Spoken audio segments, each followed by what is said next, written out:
તો આ સાથે બ્રેકિંગ ન્યૂઝ મળી રહ્યા છે। પોતાને કલ્કી અવતાર ગણાવતા રમેશ ફેફરનો બફાટ સામે આવ્યો છે। ભગવાન પરશુરામની સરખામણી રાક્ષસ સાથે કરી છે। રમેશ ફેફરે બ્રાહ્મણોનો નાશ થયો હોવાની વાત કરી છે। ચંદ્રયાન 3ના લેન્ડિંગને પબ્લિસિટી સ્ટન્ટ ગણાવ્યો છે। ચંદ્રયાન 3 એ 615 કરોડ ચૂંટણી પ્રચાર છે। રમેશ ફેફરે પ્રધાનમંત્રી મોદીનું અપમાન કર્યું છે।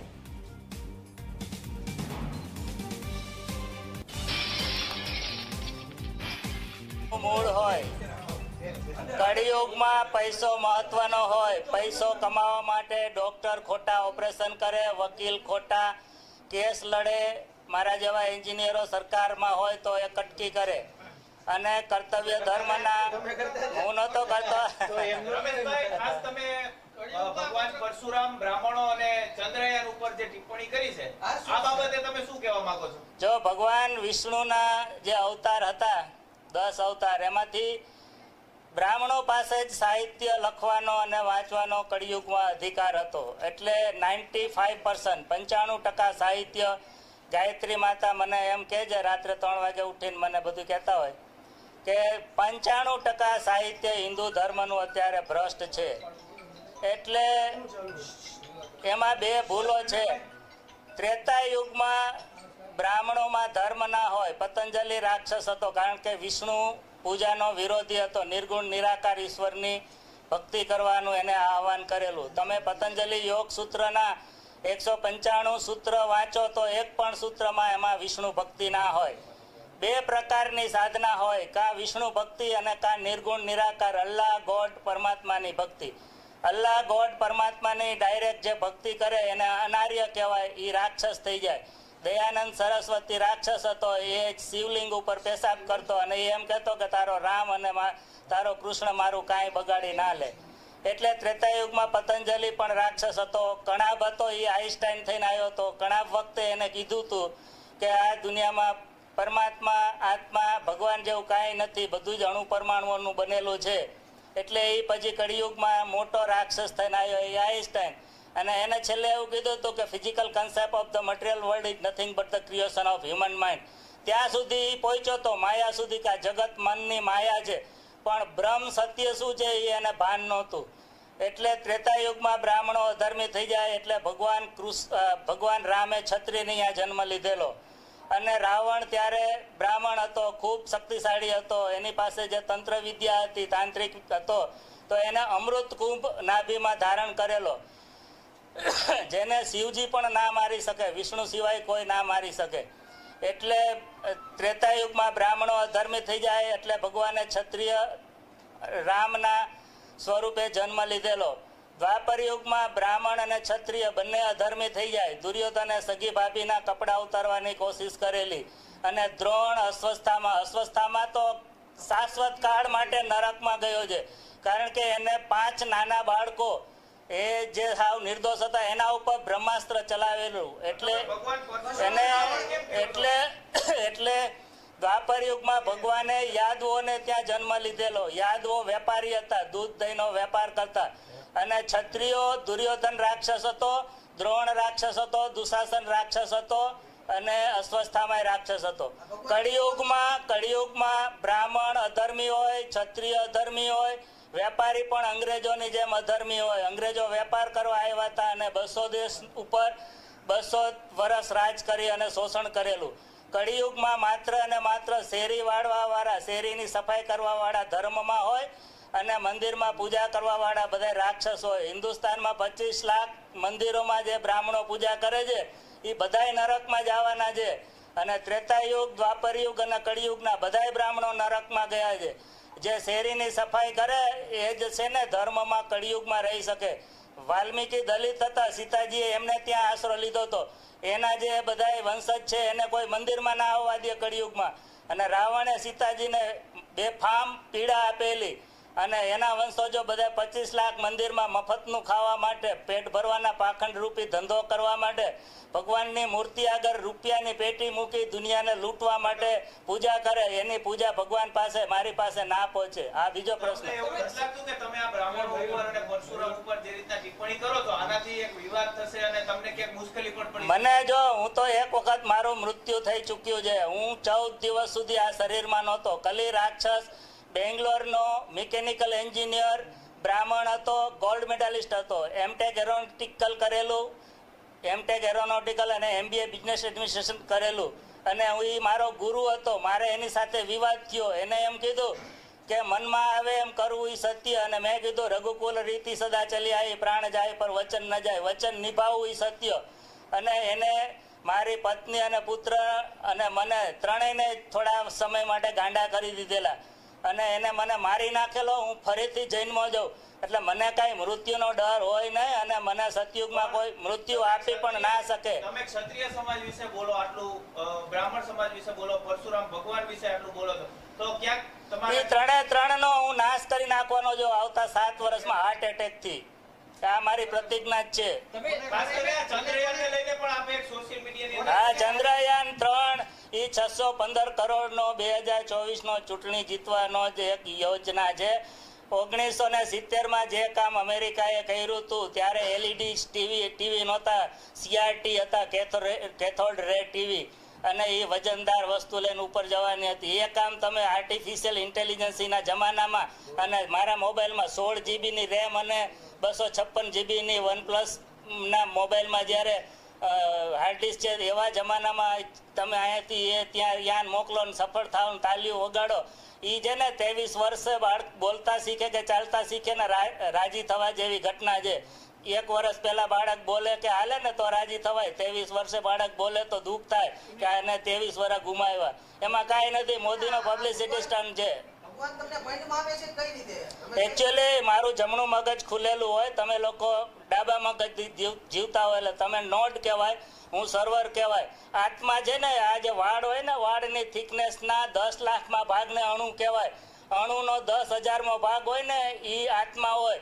એટલો જ આત્મા છે ને આખા બ્રહ્માંડનું સંચાલન કરતો હોય. રમેશભાઈ હમણાં જે ડાકોર મંદિરે નિર્ણય કર્યો કે 500 રૂપિયા આપો VIP દર્શન. જો હિન્દુ ધર્મના બધા જ મંદિરો પેટ ભરવાનું પાખંડ છે એવું ગૌતમ ઋષિએ જે મોચી હતા ત્રેતા યુગમાં કીધેલું છે. દ્વાપર યુગમાં મંદિરો ઓછા હતા અને કળિયુગમાં ભયંકર મંદિરો થયા છે. બધા જ મંદિરોના પૂજારીઓ નરકમાં જવાના છે, નરકમાં ગયા છે, અને પેટ ભરવાના પાખંડ છે. ક્યાંય ચર્ચમાં તમે રૂપિયાની પેટી જોઈ છે? ક્યાંય મસ્જિદમાં તમે રૂપિયાની પેટી જોઈ છે?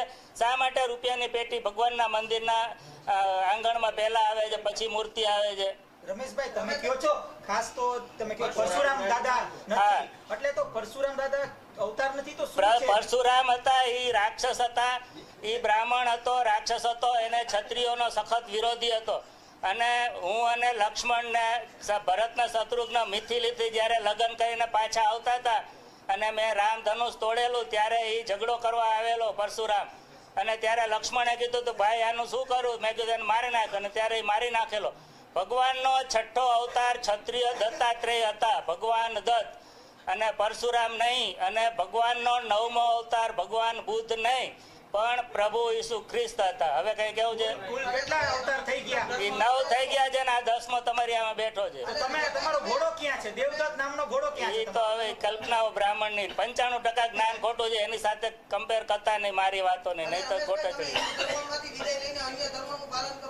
હું સનાતન સાચા ધર્મની સ્થાપના કરીશ, પણ આ હિન્દુ ધર્મ અત્યારે જે એમાં કાંઈ દમ રહ્યો નથી. એ પેટ ભરવાના પાખંડ અને ચૂંટણી જીતવાના પાખંડ છે. એમાં કઈ એ માતાજી કહેશે ગાયત્રીમાં પછી 9 લાખથી 10 લાખ માણસો 2030 પછી રહેવાના છે, જે દેવતા છે, ઋષિ છે, શિવજીના 20 અવતાર છે, 500 અર્જુનના અવતાર છે.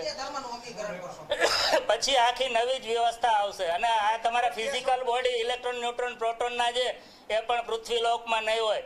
પછી મનની ગતિએ એક જગ્યાએથી બીજી જગ્યાએ હનુમાનજીની જે માણસો જતા હશે, સતયુગના દેવતાઓ દાંત કાઢતા હશે, હસતા હશે, કે કળિયુગના રાક્ષસો એક જગ્યાએથી બીજી જગ્યાએ જવું હોય અમેરિકાથી ઇન્ડિયા તો 12 કલાક લેતા, હનુમાનજી 21 મિનિટમાં 3500 કિલોમીટર પહાડ ઉપાડીને આવ્યા. ત્યારે રાવણને આમ થઈ ગયું તો ગો હું તો એક વાંદરા કરતા, રામના વાંદરા કરતા મારી શક્તિ ઓછી, હું એક વિમાનમાં ફરું એમાં તો કેટલું અભિમાન છે. ઓલો આખો પહાડ ઉપાડી, જેના વાંદરામાં આટલી શક્તિ હોય એના સ્વામીમાં કેટલી શક્તિ હશે. એટલે સતયુગની આખી ટેકનોલોજી જુદી હોય.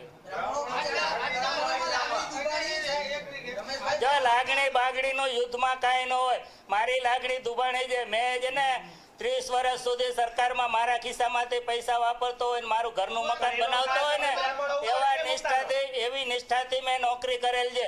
મારું પેન્શન એ તો રાક્ષસ હોય એના ઉપર ભગવાનનો ખાર હોય જ. મારું પેન્શન ફાઇનલ નથી કરતા. એટલે જગદંબા કોપાય માંડ્યા છે એ કે જો ભગવાનની આવી સ્થિતિ જે સમયે જે સમાજમાં હોય એ સમાજને નાશ કરવાનો જ હોય. એટલે ગાયત્રી શક્તિ. મોદી સાહેબ બ્રાહ્મણ નથી ભલે ને, એ તો હવે દુર્યોધનનો અવતાર રાક્ષસ છે. તમે પેલા મોદી સાહેબને અર્જુન કહેતા હતા, તમે પેલા અર્જુન કહેતા હતા. આ જૂનો સ્ટેટમેન્ટ તમારું કહું રમેશભાઈ, તમે પેલા મોદીને અર્જુન કહેતા હતા. નરેન્દ્રભાઈ એકચ્યુઅલી મારી રણછોડની ભૂમિકા હતી. જગદંબાએ કીધું કે આપણે અત્યારે આપણી પાસે શક્તિ હજી 20% જ છે. આપણી પાસે સાત્વિક શક્તિ, સતયુગની શક્તિ 20% જ છે.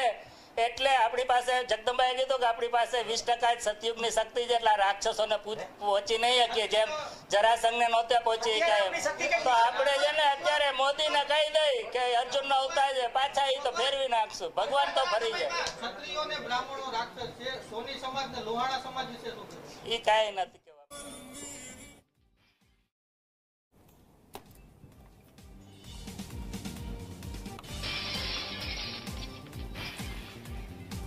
તો 2030 પછી આખી પૃથ્વીનો નાશ થશે, આવા કથિત કલ્કી અવતાર રમેશ ફેફરે નિવેદનો આપ્યા છે. તમે જુઓ તે શબ્દો પ્રયોગ કયા પ્રકારે કરી રહ્યા છે. પોતાની કલ્કી અવતાર ગણતા રમેશ ફેફર આ બધું બોલી રહ્યા છે. તમારી સાથે ભાજપ નેતા યજ્ઞેશ દવે જોડાયા છે. યજ્ઞેશભાઈ, ખૂબ સ્વાગત આપનું ઝી 24 કલાક પર. જે રીતે રમેશ ફેફર જે પોતાને કલ્કી અવતાર ગણાવી રહ્યા છે, નરેન્દ્ર મોદીને રાક્ષસનો અવતાર કહે છે, શું કહેશો આપ? બ્રાહ્મણ પર પણ પ્રશ્નો કરી રહ્યા છે તેઓ. જી, પૃથ્વી પર ઘણા બધા માણસો છે. એમાંના માણસો ગુજરાતમાં હોય, દરેક ગામમાં હોય. અને એક કહેવત છે કે ગામ હોય ત્યાં ગાંડો હોય.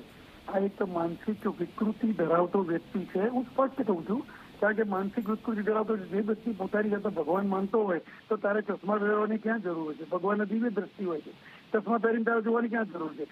આ વ્યક્તિ જે ખરો એ માનસિક વિકૃત છે, એક સાયકો વ્યક્તિ છે, સાયકિક વ્યક્તિ.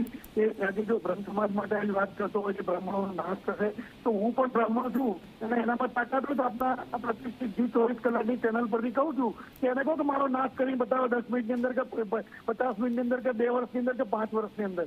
આવી કોઈની તાકાત નથી. આ સતયુગની તો કળિયુગની આ બધી જે વાતો છે વૈજ્ઞાનિક જમાનાની અંદર, જ્યારે આ ચોક્કસ કર્મકાંડ છે કે જે વેદો છે, પુરાણો છે, એ છે એને બીજું તેની એ માન્યતા દરેકની છે. પરંતુ જયારે પોતાની જાતે ભગવાન માનવું અને આ પ્રમાણેની વાત કરવી કે પરશુરામ રાક્ષસ હતા, કે આજે નરેન્દ્રભાઈ પણ રાક્ષસ છે, અને આ બધી જે શબ્દો બોલે છે એ સભ્યતા બહારના શબ્દો બોલે છે. ને મારે આપને પણ કહેવું છે કે જી 24 કલાકના માધ્યમથી આવા માનસિક વિકૃતિ ધરાવતા વ્યક્તિઓને તમે આટલું પ્રોત્સાહન પણ ના આપો, એવી મારી પણ 2 હાથ જોડીને જી 24 કલાકના વિનંતી. બિલકુલથી યજ્ઞેશભાઈ, જાહેર પ્લેટફોર્મ પર મીડિયાને સ્પેશિયલ બોલાવવામાં આવે છે અને આ પ્રકારે ટિપ્પણી કરે છે. આ સમાજ માટે ખૂબ જ ગંભીર મુદ્દો છે, કેમ કે દરેક વ્યક્તિનું આ અપમાન છે અને બ્રાહ્મણોનું અપમાન છે. ખાસ કરીને કહી રહ્યા છે કે દરેક બ્રાહ્મણ જે પૂજાપાઠ કરે છે, ભગવાનની પૂજા કરતા હોય છે રોજ, તે પણ નરકમાં જશે. કોઈ કાર્યવાહી થવી જોઈએ આના પર. ચોક્કસ. હું સમસ્ત ગુજરાત બ્રહ્મ સમાજ રાજ્ય કક્ષાનો ટ્રસ્ટી છું અને એક હોદ્દાની રૂએ પણ બ્રહ્મ સમાજના હોદ્દાની રૂએ પણ કહું છું અને એને ચેલેન્જ આપું છું કે જો બ્રાહ્મણો રાક્ષસો અને બ્રાહ્મણોનો નાશ કરવાનો હોય તો એક માત્ર બ્રાહ્મણ મારો નાશ કરીને બતાવે એ વ્યક્તિ, અને બ્રહ્મ સમાજ એની સામે તો પગલા લે છે, પરંતુ એ તો કોર્ટમાં સાબિત એવું થશે કે ગાંડો છે. અને કોર્ટની અંદર તો નિયમ છે, કોર્ટમાં જો ગાંડો હોય એની પર તો પગલા ભરાતા નથી. એટલે આવા અને એ પ્રમાણે એના મેં અત્યારે હાલ તમારા ટીવી પરથી એને જોયો બોલતો એ સ્પષ્ટ છે કે મેં જે વાત કહી છે કે માનસિક વિકૃત વ્યક્તિ છે, ગામ હોય ત્યાં ગાંડો હોય, આવો એક ગાંડો તમે પકડી લાયા છો, બીજું કશું જ નથી. બરોબર. બિલકુલથી પ્રજ્ઞેશભાઈ, આભાર આપનો. યજ્ઞેશભાઈ, ઝી 24 કલાક સાથે વાતચીત કરવા બદલ. તો જે રીતે મન ફાવે તેવી ટિપ્પણી કરવામાં આવી છે, સમાજના દરેક વ્યક્તિનું અપમાન કરવામાં આવ્યું છે, ક્યાં સુધી આ પ્રકારે રમેશ ફેફર કંઈ પણ બોલતા રહેશે, પોતાને કલ્કી અવતાર ગણાવે છે અને કંઈ પણ બફાટ કરતા રહે છે, મીડિયાને બોલાવે છે, જાહેર પ્લેટફોર્મ પર આ પ્રકારે ટિપ્પણીઓ કરતા રહે છે. આ વ્યક્તિ માનસિક વિકૃત છે, યજ્ઞેશ દવેએ કહ્યું છે. બ્રાહ્મણો પર જે પ્રકારે ટિપ્પણી કરવામાં આવી, ફેફરમાં તાકાત હોય તો બ્રાહ્મણોનો નાશ કરીને બતાવે, યજ્ઞેશ દવેનું આ નિવેદન સામે આવ્યું છે. રમેશ ફેફરના બફાટ પર યજ્ઞેશ દવેએ નિવેદન આપ્યું છે. તો મારી સાથે બ્રહ્મ સમાજના આગેવાન જોડાયા છે ભરત રાવલ. ભરતભાઈ, ખૂબ સ્વાગત આપનું ઝી24 કલાકમાં. રમેશ ફેફરે ટિપ્પણી કરી છે ખાસ કરીને બ્રાહ્મણો પર, જે પણ બ્રાહ્મણો પૂજાપાઠ કરે છે અને જે બ્રાહ્મણ સમાજમાંથી આવે છે તેમનો નાશ થવાનો છે, આ પ્રકારની ટિપ્પણી બ્રાહ્મણો પર કરવામાં આવી છે. સમાજના દરેક વ્યક્તિનું અપમાન છે, દરેક બ્રાહ્મણ સમાજના લોકોનું અપમાન કરવામાં આવ્યું છે, શું કહેશો? સૌથી પહેલા તો કોઈ પણ વિકૃત માનસિકતા ધરાવતા માણસના નિવેદનો ને મહત્વ આપવું ના જોઈએ. બીજી વસ્તુ છે કે બ્રાહ્મણ વર્ષોથી સંસ્કૃતિ અને સંસ્કારનું સિંચન કરનારો વર્ગ રહ્યો છે. બ્રાહ્મણોએ એ કોઈ જ્ઞાતિ કે જાતિનું નામ નથી. બ્રાહ્મણ એ ભારત દેશની સંસ્કૃતિ છે અને સંસ્કૃતિ ક્યારેય વિકૃત ના હોઈ શકે, વિકૃતિનું એ સર્જન ના કરી શકે અને વિકૃતિ કરનારાઓને એ જવાબ પણ ના આપે. એને જે કોઈ આવું નિવેદન આપ્યું છે એને ખબર નથી કે વર્ષોથી બ્રાહ્મણોને મિટાવવા માટેના પ્રયત્નો થતા રહ્યા, છતાંય ભારતની સંસ્કૃતિ બ્રાહ્મણ રૂપે જે આ દેશમાં કાર્ય કરી રહી છે એને આજ દિન સુધી કોઈ મિટાઈ શક્યું નથી અને મિટાવવાની કોઈ શક્યતા પણ નથી. એટલે આવા વિકૃત માણસને તો એની વિકૃતતા જે કંઈ છે એ સતી કરતી રહે છે. જે લોકોને ભારતની સંસ્કૃતિમાં શ્રદ્ધા હોય એવા લોકોએ પણ આ હકીકત સ્વીકારવી જોઈએ કે આવો વિકૃત માણસ જ્યારે આવા નિવેદનો કરે ત્યારે એની સામે પગલાં ભરવા જોઈએ. પરંતુ અમારા યજ્ઞેશભાઈ દવેએ જેમ કીધું એમ કે વિકૃત માણસોની સામે તો કશું કોર્ટો પણ કામ કરતી નથી અને એના કારણે જ આવા લોકો વધારેમાં વધારે પોતાની કેમ વધારે સારું દેખાય, પોતાને કેમ પ્રસિદ્ધિ મળે, સસ્તી લોકપ્રિયતા કેમ મળે એવા કાર્યો કરતા રહે છે. આવા લોકોની આવી જે નિંદનીય વાતો છે અને અમે વખોડી કાઢીએ છીએ.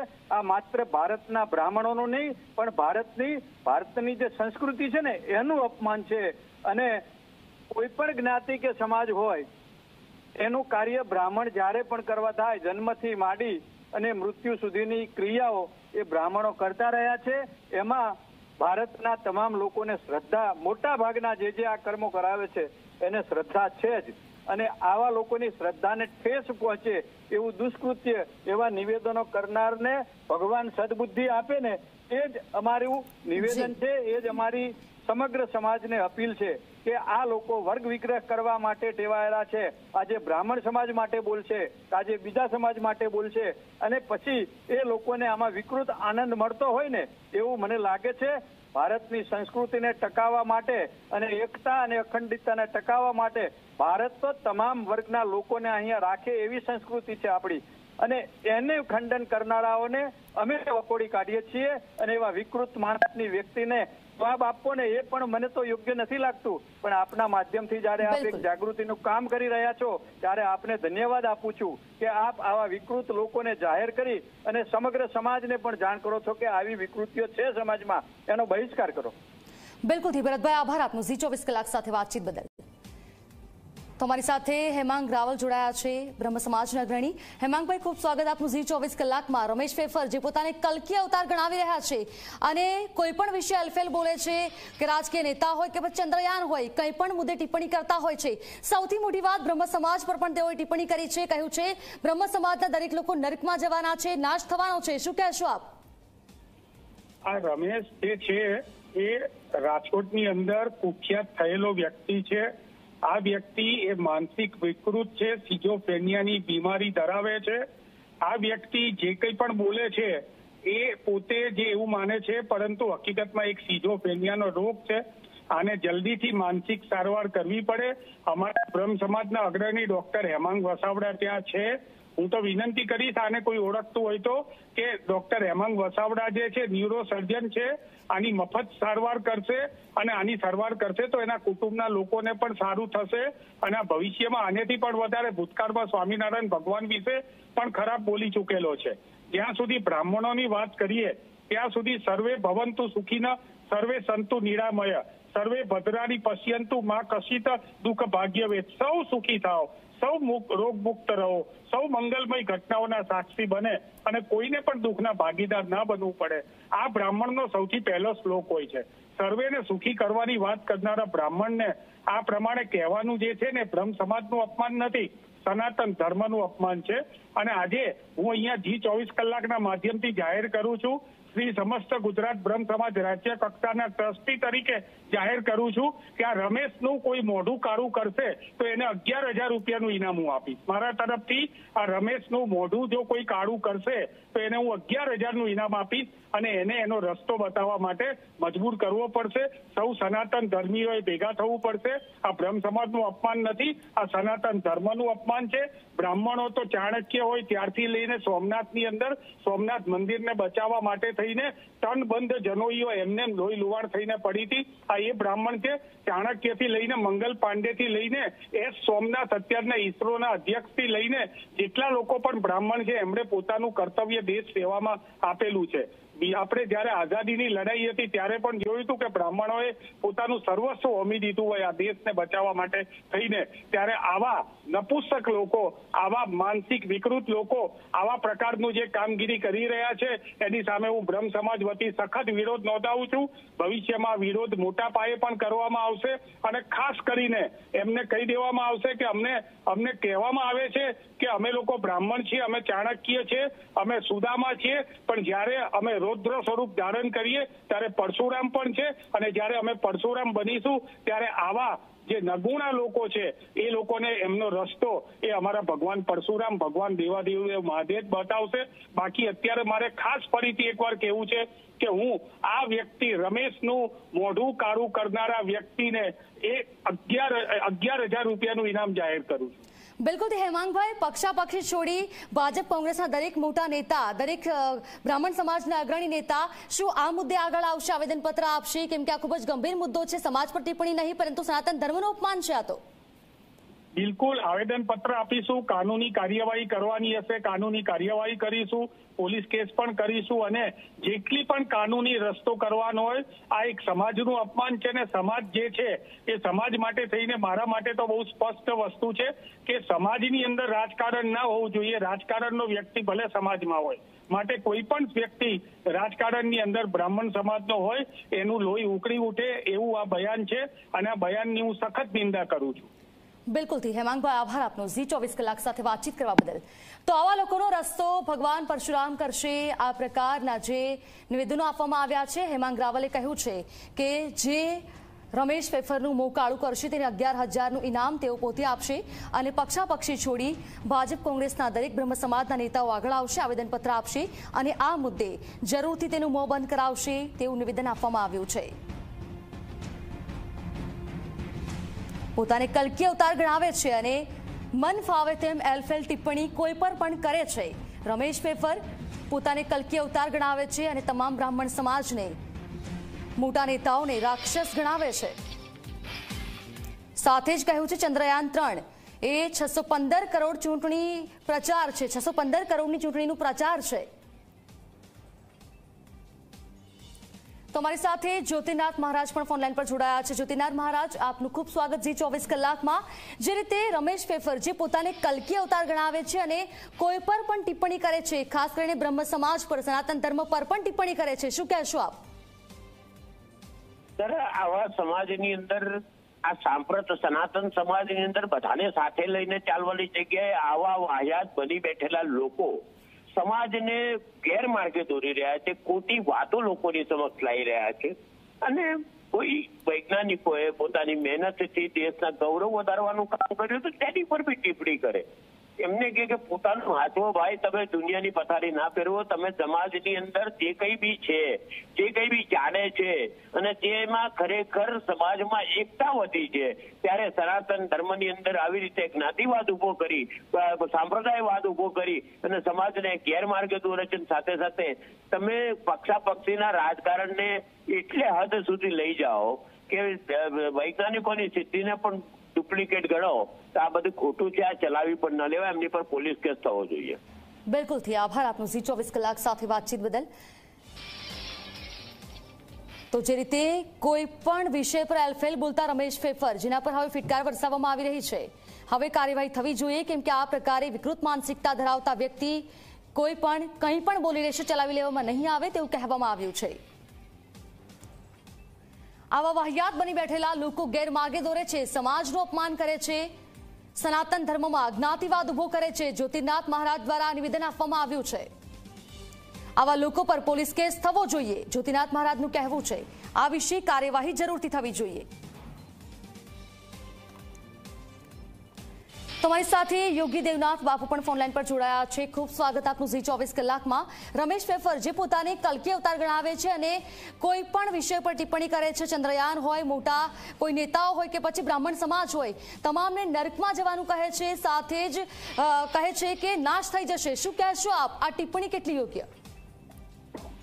આવા લોકો છે સમાજમાં, નાસ્તિક લોકો છે ને, આ લોકોનો કોઈ અસ્તિત્વ નથી. પોતાની પબ્લિસિટી કરવા માટે કરતા હોય અને એને શરાબથી કોઈ નરકમાં જવાનું નથી ને. અને આવા ટિપ્પણી કરવા વાળો, હું તો આના ઉપર કાયદેસર એક કાર્યવાહી થવી જોઈએ. આવા લોકો ઉપર FIR કેસ થવો જોઈએ અને આવા લોકોની જગ્યા ભારે સમાજમાં ફરવાની જગ્યા નથી. આવા લોકોને જેલમાં નાખી દેવા જોઈએ. અને આ સમાજ માટે કલંક રૂપી છે. કોઈ વ્યક્તિ ખરાબ હોઈ શકે, પણ કોઈ સમાજ કા કોઈ ધર્મ કોઈ દિવસ ખરાબ હોતો નથી. એટલે આવા વ્યક્તિઓને સમાજમાં રહેવાની કોઈ જરૂર નથી ને એની, અને એનો આધાર પણ નથી બનતો જગતમાં રહેવા માટે. બિલકુલથી આભાર આપનો ઝી 24 કલાક સાથે વાતચીત કરવા બદલ. તો પોતાને ભગવાન ગણાવે છે, પોતાને કલ્કી અવતાર ગણાવે છે રમેશ ફેફર. આ કોઈ પહેલી વાર નથી, અવારનવાર આ પ્રકારના નિવેદનો આપતા રહે છે. જાહેર પ્લેટફોર્મ પર આ રીતે બફાટ કરે છે. હવે કાયદેસરની કાર્યવાહી જરૂરથી થવી જોઈએ તેવા નિવેદનો સામે આવ્યા છે.